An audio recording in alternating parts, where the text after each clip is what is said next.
नमः शम्भवे च मयो भवे च नमः शङ्कराय च मयस्कराय च नमः शिवाय च शिवधराय च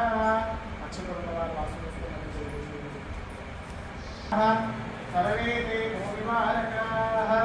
एतेषामपि रोदेनां ब्रह्मकर्मसमारभे ॐ ॐ नमः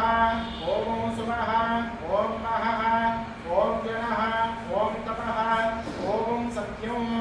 ॐ तत्सवितुर्वरेण्यं भर्गो देवस्य धीमहि धियो यो नः प्रचोदयात्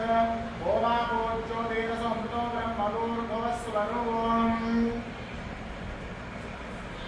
द्वारा श्रीरङ्गेश्वर महास्वामी देवता प्रेत्यर्थौ शुभ शुभ शम्भोराज्ञीय प्रवर्धमानस्य आद्य ब्रह्मणः द्वितीयपरार्थे श्रीनवराहकल्पे वैवस्वतमन्वन्तरे कलियुगे प्रथमपादे जम्बूद्वीपे भरतवर्षे भरतखण्डे निरोधदक्षिणदिक्